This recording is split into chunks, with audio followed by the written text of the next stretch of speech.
Braddock Road.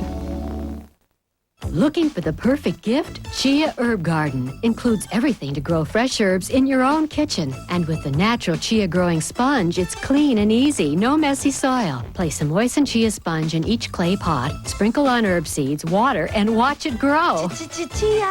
Cooking with fresh herbs is healthy and makes food taste delicious. Look for chia on the box. Chia Herb Garden, the gourmet gift that grows. The Chia Herb Garden is available at all Target stores. Makes a great gift. Get yours today. Could presents you give to children do more harm than good? Tonight at 6. From ABC News. This Week with David Brinkley. Now from Washington, David Brinkley. Americans might ask, some do ask, is the Washington establishment ready for self-government? This weekend, that is a good question. After another grinding argument about how to spend the tax money, how to stop running up debt on top of the $5 trillion debt we already have, the Republican and Democratic negotiators quit in anger, could not agree.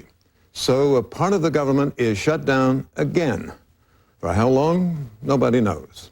Each party blames the other. Republicans in Congress blame the president, and the president blames them. And there you have it.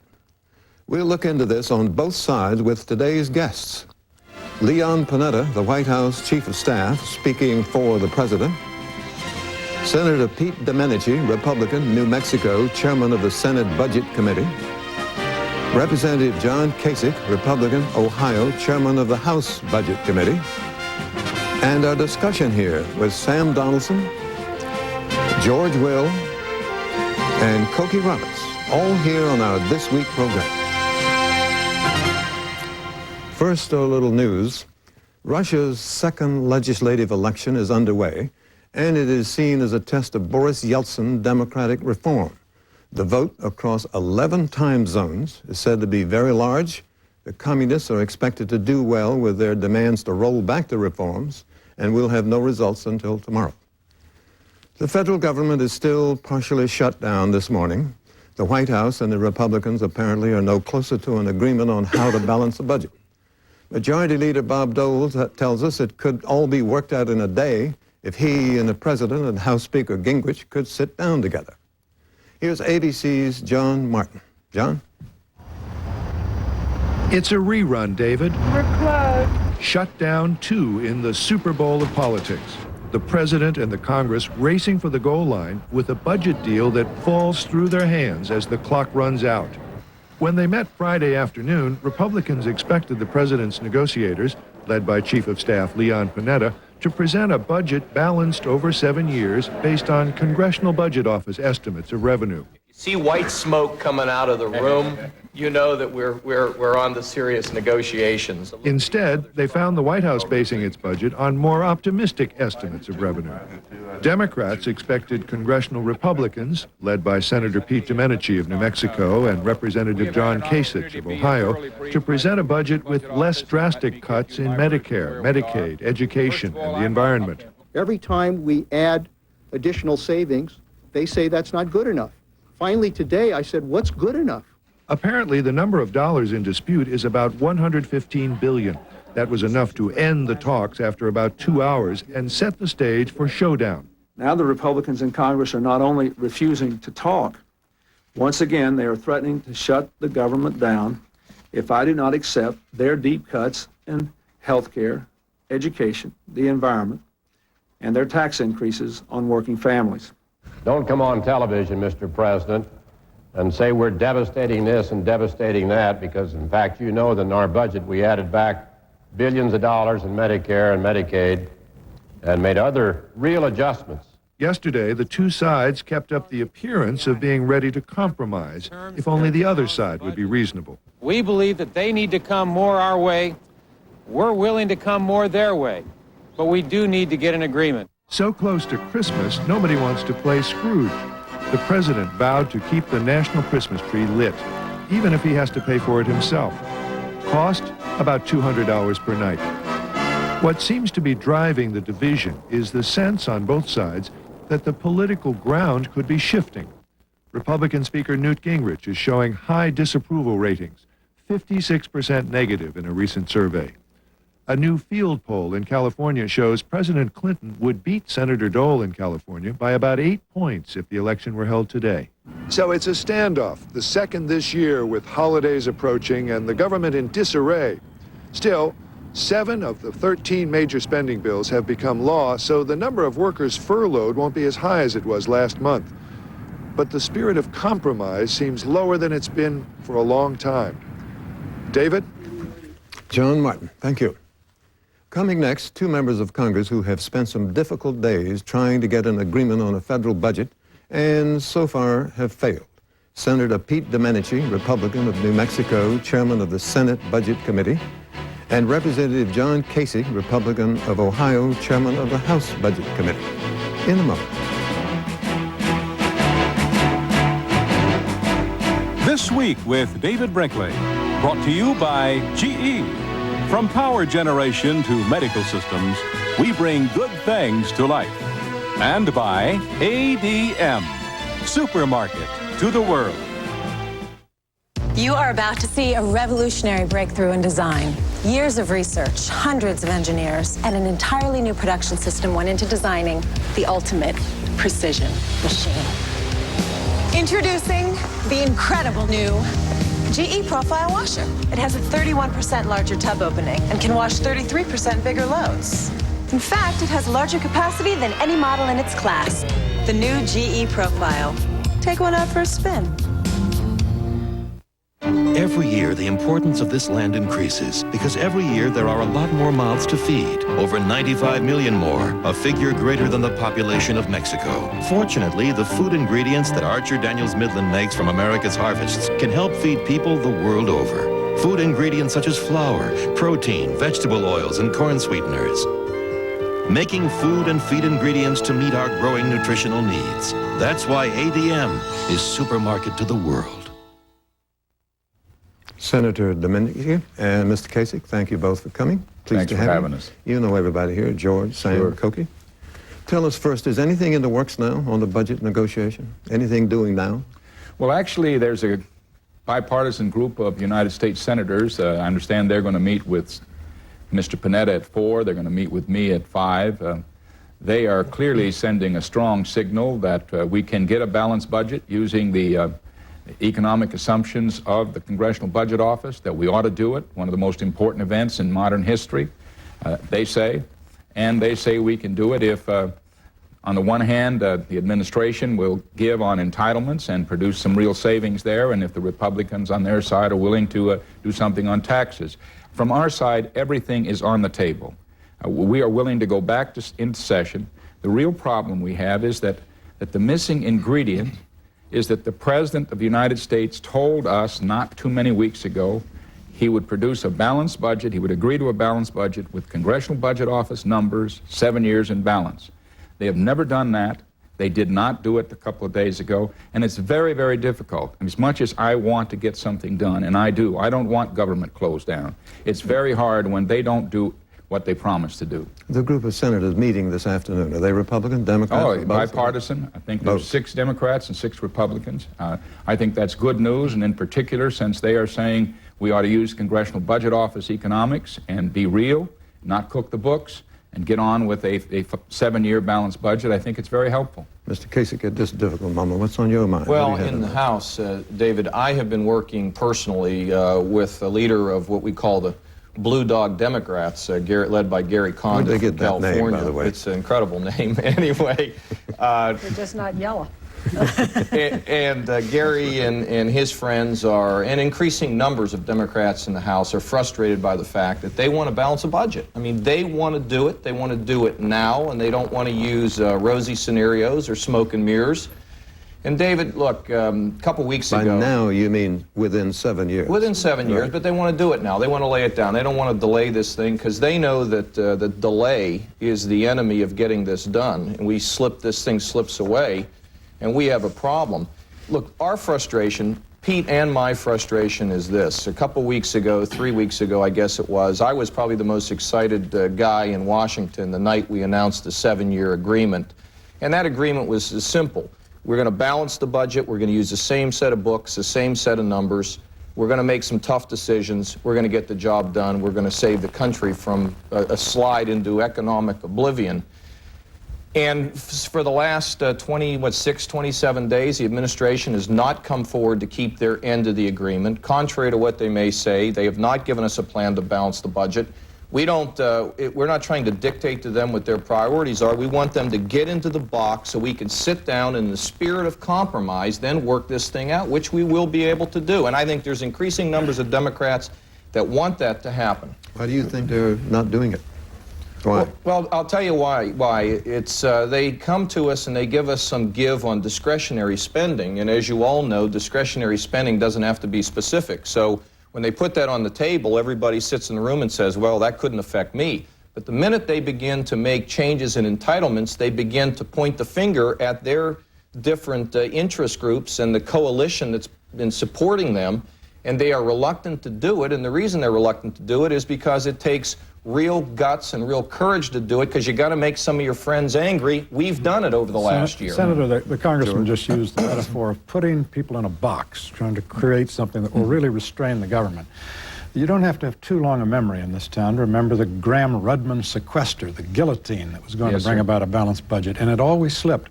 If you get the box constructed the congressman's talking about, what have you really achieved that will really bind the government in the future? The proposals that are on the table, I've been in all of those. I've been part of. Sometimes I was for, sometimes I was not for them. The problem with Graham-Rudman was that it did not take on any of the fast-growing programs called entitlements. Instead of taking them on in a we'll cut them when the cutting's needed, we actually reform programs. In fact, almost every Democratic proposal reforms these entitlement programs where they will cost less. We use conservative economics, and that should yield something very close to a balanced budget. We've never had anything like this before. Could I make one comment about government closure right now? Frankly, the president has a bill before him. We sent it to him on Interior. There's going to be some things said about the Christmas tree, and you opened with it. That's part of Interior. The Interior bill is before the president. He can sign it today. There is not a dollar difference, George. There's no money involved in it. There's an issue of timbering in Alaska. He's being told by one group of his people to veto it. He's been told by another to sign it. He ought to sign it, and there will be Carlsbad Caverns in New Mexico, and the other things will be open. That's not our fault. That one's his. Congressman, the rhetoric of revolution has been used by Republicans. As I understand it, under the president's proposal over 7 years, the government will raise in revenues $11.4 trillion. Under the same 7 years, the Republican proposal would raise $11.2 trillion. Where in the revolution? How do you explain to the country what the stakes are here if the numbers are that close? Well, George, only in Washington is it a revolution to slow the growth in federal spending to balance a budget. That's right. But if we're able to do that, we are going to begin to break the pattern of stagnant wages. We'll have lower interest rates, lower inflation, and the markets are saying it, and these experts, these economic experts like Alan Greenspan says, if we can do this, just the modest effort of slowing the growth in spending, we can strike gold here and the country can get itself righted.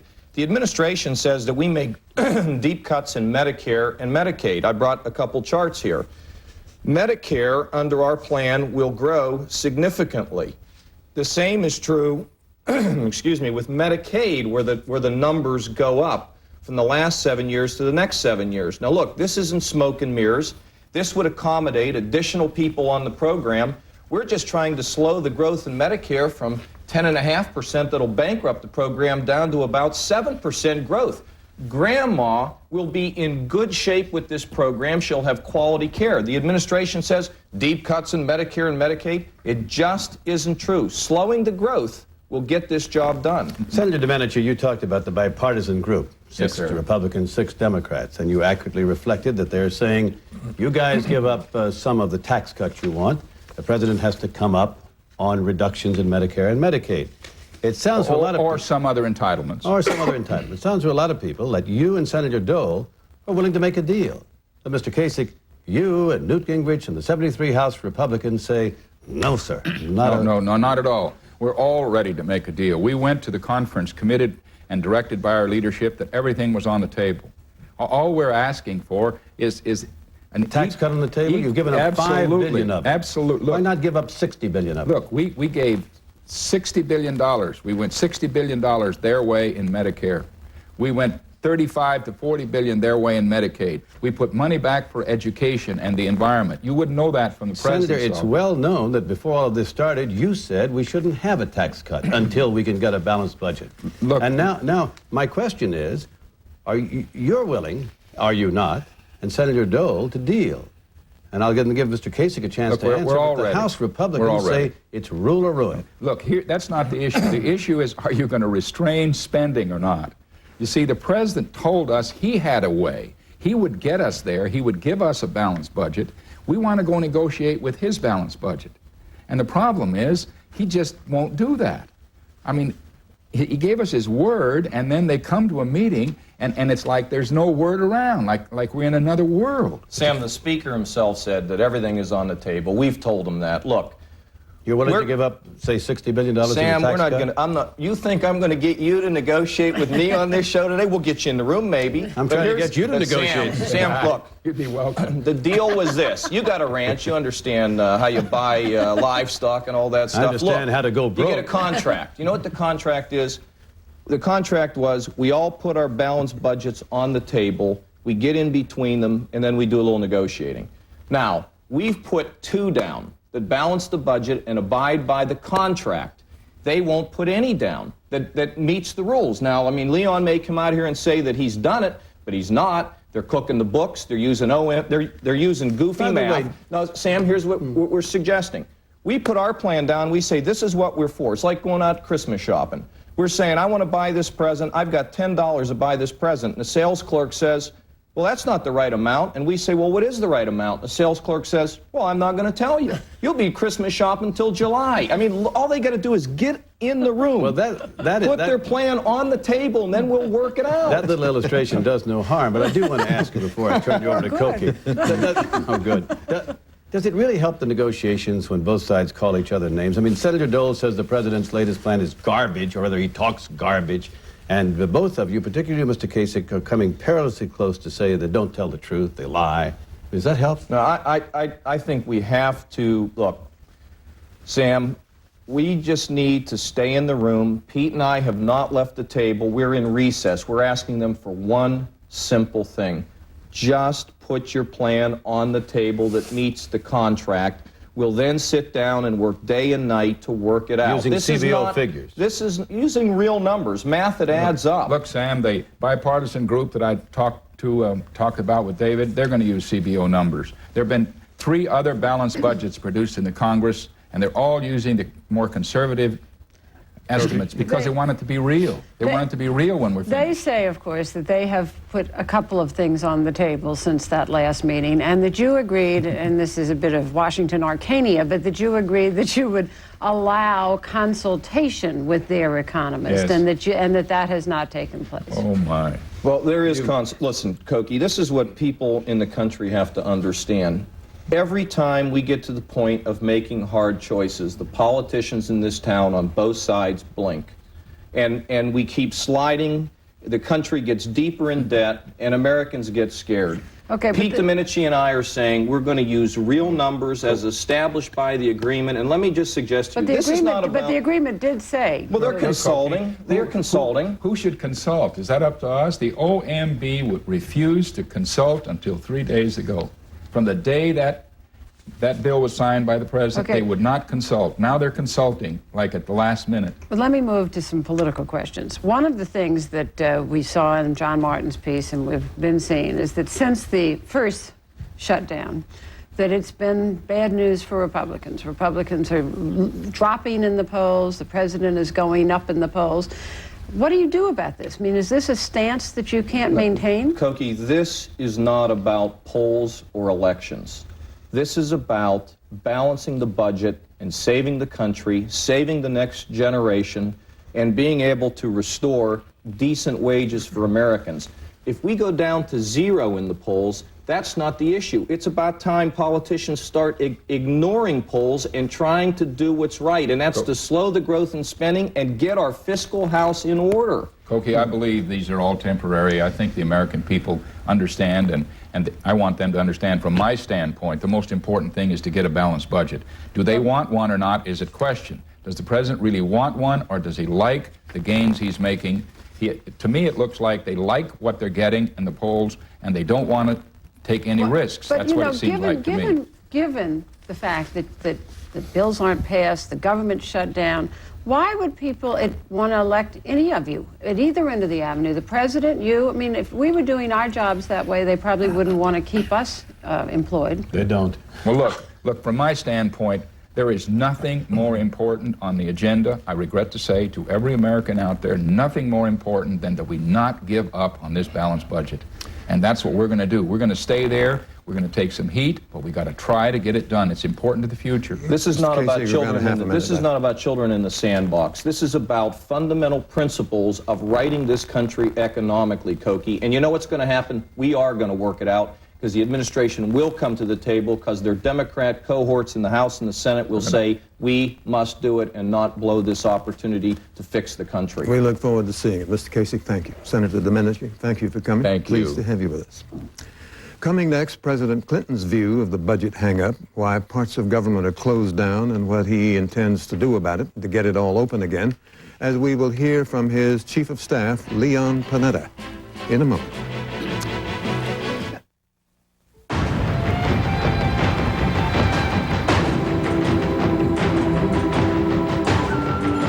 In Asia,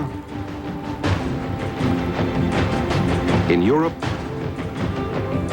the Americas, and throughout the world, the same set of principles guides all our actions and is at the heart of every piece of advice we give. And while we have as clients more countries, companies, and individuals than any other financial firm, we don't judge ourselves solely by the number of clients we have, but how we live up to these principles.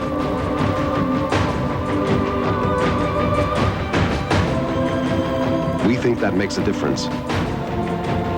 The difference is Merrill Lynch. Something we often take for granted would take about 50% more of our disposable income if we lived in France, and 400% more if we lived in India. But here in America, this thing that is so basic to life is still a bargain: food.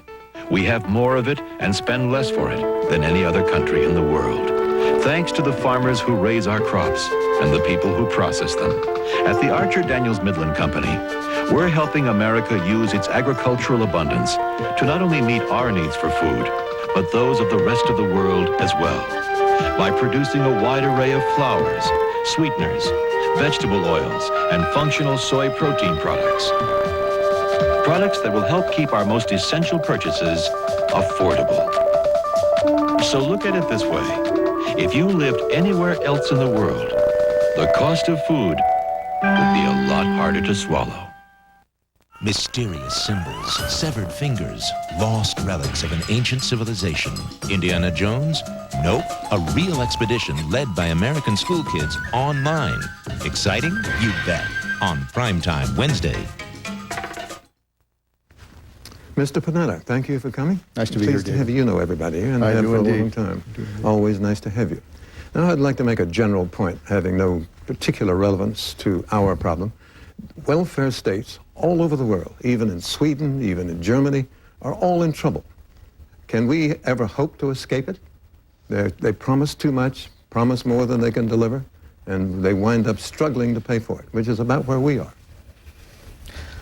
Well, I'm not so sure I agree with the basic premise that the United States is a welfare state. I think... well, this aspect of it, certainly. Well, I think Democrats and Republicans have worked together in this country for a long time, trying to build a support system for families, trying to make sure that working families can make it in our society. Are there ways to try to tighten it up so that we can, in fact, discipline ourselves as we try to meet those priorities? I think there are ways to do that. I think we did it, frankly, the last 3 years when we put a budget in place that cut $500 billion from the deficit. Well, we didn't have to take it out of the hides of the elderly or out of kids or out of students, and yet we cut the deficit in half, and the economy has been doing very well since we did that. That's the kind of example I think we need to use as we structure a balanced budget. We can do a balanced budget, but we can do it in a way that protects some fundamental priorities. I think it can be done. It isn't one or the other. It isn't one or the other. What is happening now? What's the next step? What are you going to do next? I think the next step is hopefully to continue to try to urge the Republicans to engage in these negotiations. I mean, for 2 weeks, very frankly, we have said that the important thing about these negotiations is to begin to talk about the issue differences that we have. This is not just a numbers game. If you could balance a budget just by the numbers, that's easy if you don't care what the consequences are. But this is not just about numbers. It's about people and policies that affect people. So what we have been urging for the last 2 weeks is let's sit down, walk through each of the major issue areas that we have differences, whether it's Medicare, Medicaid, student loans, agriculture, veterans. Let's walk through each area. We'll indicate what our policies are, you indicate what your policies are, and let's see if we can begin to bridge our differences. Every time we have done that, they have refused to go into those issues. Why? I don't understand that. They keep saying, you know, put an offer down. And this isn't just a question about putting offers down. This is a question about fundamental differences on policies. Let's talk about those. I've been collecting presidential verbs regarding Medicare. The president said the Republicans want to destroy Medicare, eviscerate Medicare, let it wither on the vine, and yesterday I think he said decimate. Actually, it means cut by 10%. He means destroy. Now, under the Republican proposal, spending on Medicare will balloon to 15% of the budget in the year 2002. It will increase at twice the rate of inflation, which was the president's proposal 2 years ago. And the difference in per capita spending is $137 a year. Now, is that rhetoric helpful? George, first of all, the wither on the vine rhetoric is not the president's, it's the Speaker of the House. The president then repeated it, however. But the Speaker has made clear that that was the goal here with regards to Medicare, and that's frankly always been one of our concerns. If you look at the substance of the proposals, the reality is that if you in fact are doubling the premiums and having seniors basically pay $300 more, at the same time you're cutting about $1,200 from basic benefits, admittedly, spending in Medicare continues to rise, but the cost of health care, the cost of what you get, rises at a faster rate. It's the same as if I said to you, look, your salary is going to double these next 2 years, but the cost of living is going to triple. I think you would find that to be a cut. This is Mrs. Not just a question of increased spending. This is Mrs. Clinton 2 years ago. We're talking about beginning to reduce the rate of increase in Medicare from about 11% increase annually to about 6 or 7% increase annually. It's a Republican proposal. They just bought Mrs. Clinton's program. Mrs. Clinton's comment was in the context of health care reform, which the Republicans oppose strongly. There's one way to get savings in Medicare if you're in fact improving the overall health care system for people in this country. And saying to people, yes, you know, we're going to be able to trim the growth, but we're going to provide a better health care system for people in this country. Republicans rejected that approach. Now they're basically saying, let's trim Medicare, make it a second-class system without improving health care in this country. That's wrong. Even with the Republican tax cut, even with that, which is, I guess, 2.5% of federal revenues over the next 7 years. It's a trivial little tax cut. Even with that, federal revenues would increase 37% in the next 7 years. How much is enough for this government? George, the question here, as I said, are fundamental priorities about the kind of country that we want here. Look at the Republican budget. They increased taxes on working families by getting rid of the earned income tax credit. Getting rid of it? Well, virtually getting rid of the earned income tax credit, $30 billion, affecting 12 million working families in this country whose taxes are going to go up. If I cut tax credits off of a corporation, their taxes are going to go up. Same thing is true for working families. Is it not the case that the Republican tax cut removes 3 million families with 8 million children from the tax rolls entirely? Yeah, but the reality is, what about those working families that are working at the poverty line? The purpose of the earned income tax credit is to make sure they don't fall into poverty, that they can make it. What is the logic of increasing taxes on working families at the same time you're providing a $250 billion tax cut, most of it going to the wealthiest in this country? That makes no sense. That's not what this country is about.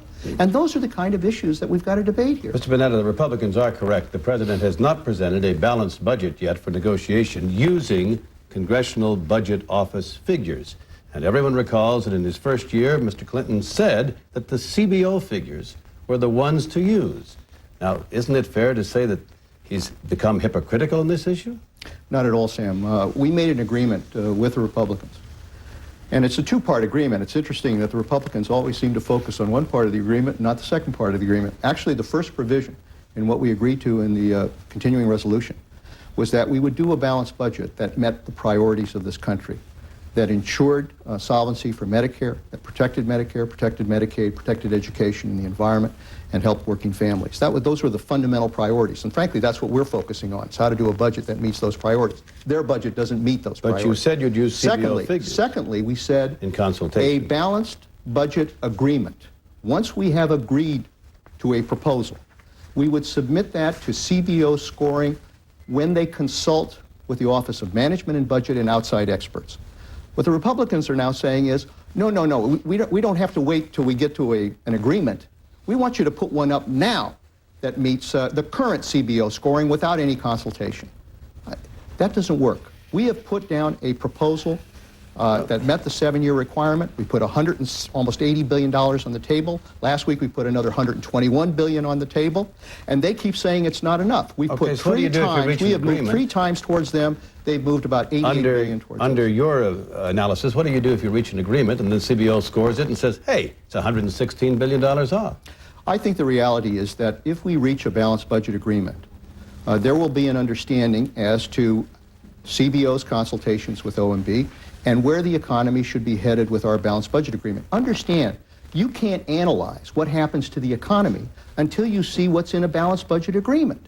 I mean, what kind of tax policies are we going to implement? What are we going to do on Medicare? What are we going to do on Medicaid? All of those factors affect judgments about where the economy is going. What they're doing is basically putting the cart before the horse. They're saying, let's determine where the economy is going now, even before we get an agreement. Let me just ask you about the bipartisan senators' approach that we discussed earlier in this program, which says to the Republicans, you've got to give up some of this tax cut, but also says to the Democrats, you have got to increase savings in Medicare and Medicaid. Are you willing to do that? Look, I think the goal here... What's the answer, Mr. Panetta? Well, I think the goal here is that both sides have to sit at the table and be willing to put everything on the table and talk through the issues related to each. I think this bipartisan group of senators is headed in the right direction in the sense that they're willing to put everything on the table. Let's talk through it. And I'm willing to meet with them and go through it just as I'm willing to meet with the Democrats and Republicans. I think there's an opportunity here, hopefully, to do that. But the reality is, Sam, it isn't the Senate that's the problem here. I frankly think we probably could have cut a deal with Senator Dole and Senator Domenici and the President and the Democratic leadership a long time ago. But the House Republicans have basically been in a lock. They're on a revolution. They want to get their contract done, regardless of what happens here. They want $250 billion in tax cuts, regardless of what happened here. John Kasich didn't say he's willing to give up $250 billion of tax cuts. But you haven't said that you're willing to come up on Medicare and Medicaid. We have right now $124 billion in savings in Medicare and $54 billion in savings in Medicaid. Let's talk about the policies that lead to those savings. The Majority Leader, Senator Dole, has said that this could move along a lot more rapidly if the President got into the room and participated in these discussions. Is there any possibility of that happening? I think the President would be more than willing to sit in the room with the Republican leadership, the Democratic leadership, as long as there aren't preconditions, as long as there aren't ultimatums, as long as there aren't threats about shutdown. He'd be willing to sit in a room and negotiate and talk through these issues. The President's not worried about doing that, but we can't do it in an atmosphere where they say before we negotiate, you've got to basically give up on the key principles that you're defending. We are not going to surrender before we negotiate. But let me ask you this. You say this is putting the cart before the horse to do assumptions before the agreement, but you've always done it that way. You've always worked on some set of assumptions, otherwise you can't figure out how much money you're spending or saving. No, you always do have a baseline to work from, and that I don't have a problem with. But the end result ultimately has to be scored understanding what's in the agreement. Can you write a budget that meets your priorities? Forget negotiating with the Republicans. That meets your priorities, that reaches balance in 7 years with CBO numbers. Is that possible? What we have committed to is first and foremost to do a balanced budget. We're willing to do it now in 7 years. We want to protect our priorities.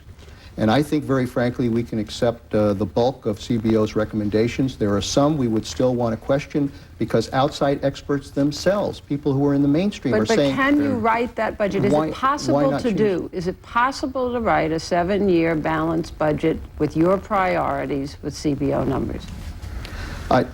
If in fact you have some revisions on CBO on the growth side, I mean, right now CBO is building in a recession. But not with the current numbers they have. The answer is no. Right now, if there is some give with regards to where CBO would go on where the economy is going to happen, rather than predicting higher unemployment, rather than predicting higher inflation. So they have to change the numbers for the answer to be yes. We think there's a legitimate argument through consultation to try to get there. What's wrong with that? My God, are we going to balance the budget and predict a recession in our economy? Are we going to balance the budget and bigger, higher unemployment in our economy? People are going to have to pay a lot of pain in the balanced budget.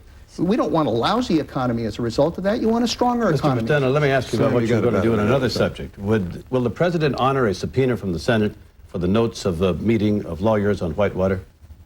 Sam, the President's been very clear on that. If it's the notes that the Senate committee wants, we're prepared to provide those notes.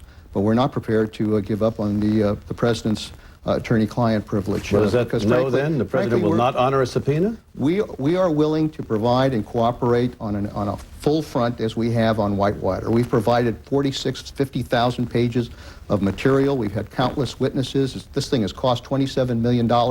If they want notes, if they want testimony from people who prior to going into that meeting or after that meeting, we're willing to provide that. Well, that's the President's position. But we do not want to surrender the attorney-client privilege. Right, that's the President's position. He's entitled to that. I understand, sir. That's the President's position. My question is, if the subpoena is issued, will he honor it or will he not obey it?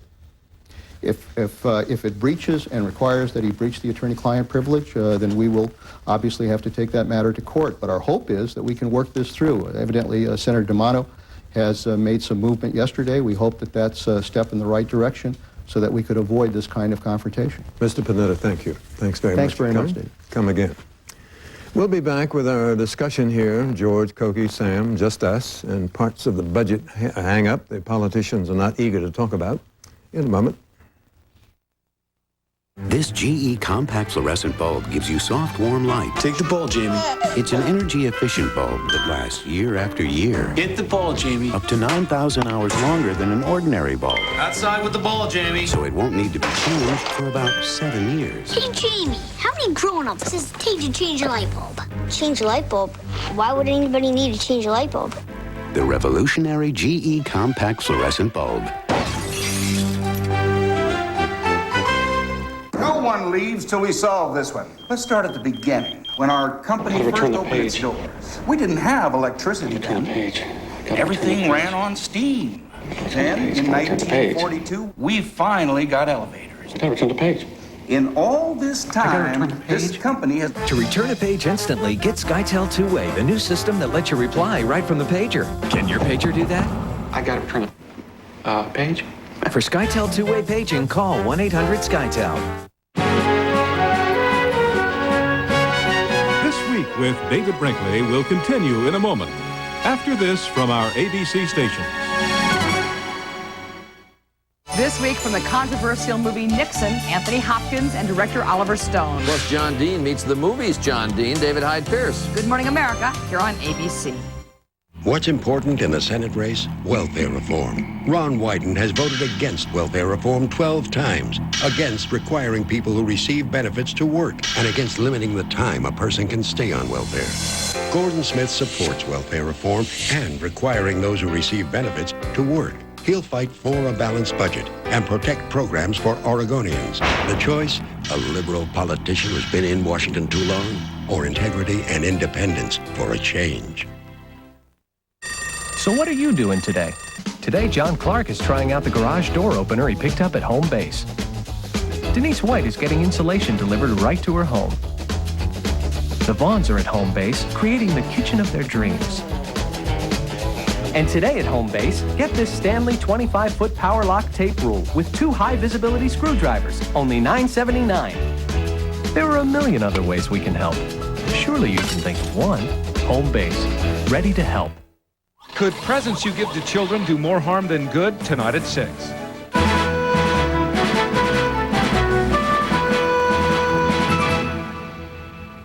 We are back. Friday afternoon, the budget negotiations collapsed again. And at this time, some portion of the government, I think it's about half, more or less, is shut down for lack of money. What's going to happen then? What do you see, Cokie? Well, I think we'll go on like this for a few more days, but as we get closer to Christmas, I think it gets a little tougher to keep people out of work. But, I mean, I'm amazed that they've gotten this far. I thought that with Christmas upon us and troops going to Bosnia, that it would look a little unseemly for people to be misbehaving in Washington, and that might get them to shape up and do something, but that's clearly not been the case. The politics of this thing now may be turning against the president. I mean, the politics were all on his side in November. The Republicans overplayed their hand. They attached to the CR, the Medicare increase, and it was brilliant.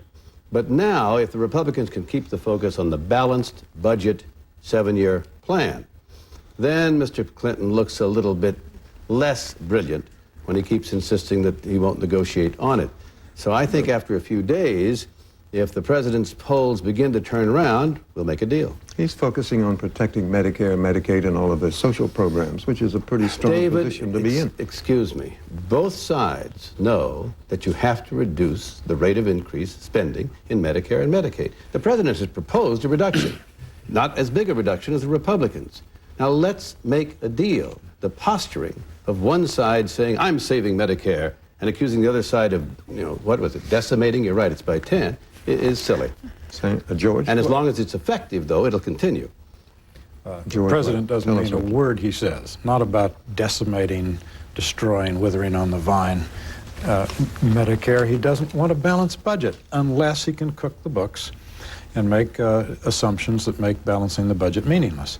Therefore, I think he will stall until A, the fundamental principle of his life, which is spelled P-O-L-L, the poll goes wrong, and he begins to see that moderate and conservative Democrats are about to desert him, which they will. That's the key. That's right. Because, Sam, you said a couple of things there that, if the polls turn against him, or if the Democrats start getting mad, the polls so far have only gone with him. Right. He's going up and up and up for the first time on the question of who do you trust more to handle the federal budget.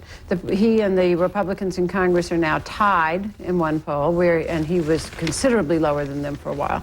So I think that at the moment, the White House is absolutely winning on this, and I think that part of the reason is that, yes, people want a balanced budget, but they're not so sure they want to do all of these things to get to a balanced budget, and also that there seems to be a rigidity about the 7 years, and that is not necessarily something that people are committed to. I'll give the president one thing. I think he's right to try to hold out on the principle of Medicaid. That is not just turning it over to the states. Now, they've won some little ability to have a federal control, but I think that program continues to have federal standards. I think it's the numbers, though, that he has to give on. But, one of the things the Republicans are trying to do is change the subject. I mean, not today, this weekend with the government closed down, but what you've been seeing on the Hill is a series of press conferences and events about welfare to get the subject away from the budget, which they think is not really working for them, and move it on to a subject that they think is working much better for them, which is welfare reform, where they can then paint the president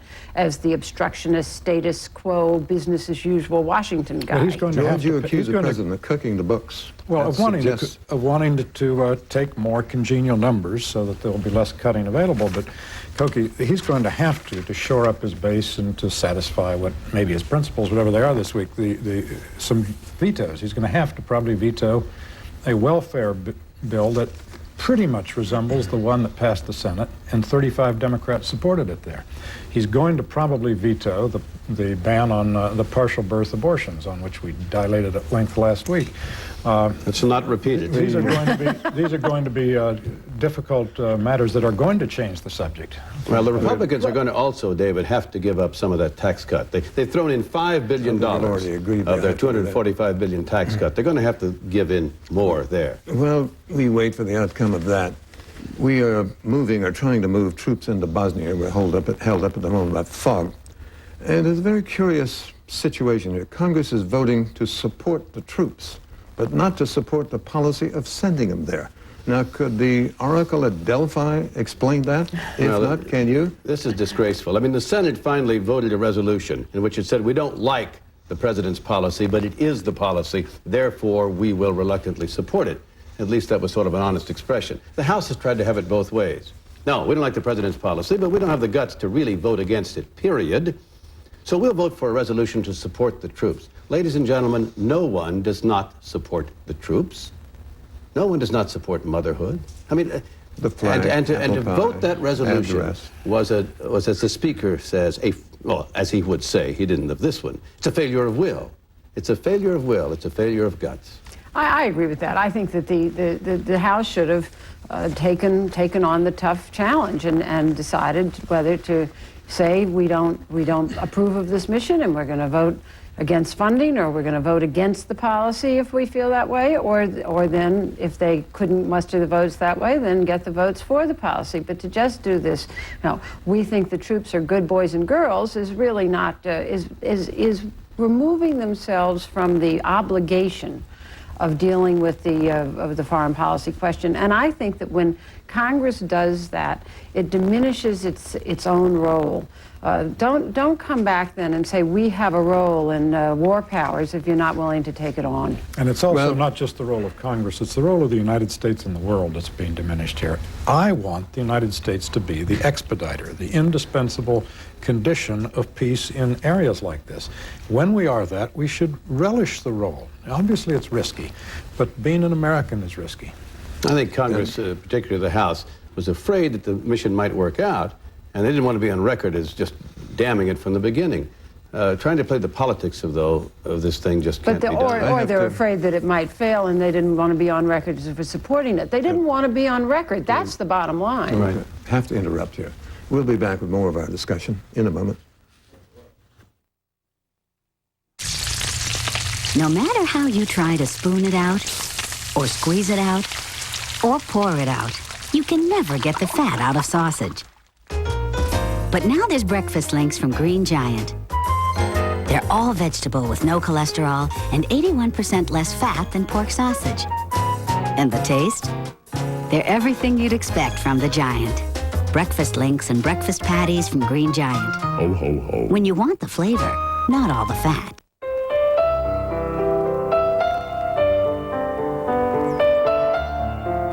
They are our mothers and daughters, sisters and wives. They are our friends and partners, our strength and conscience. They guide us, nurture us, and protect us. They give us hope, they give us life. But there's a fact of every woman's life that we must all face up to. 1 out of every 9 will be stricken with breast cancer. That's why GE created its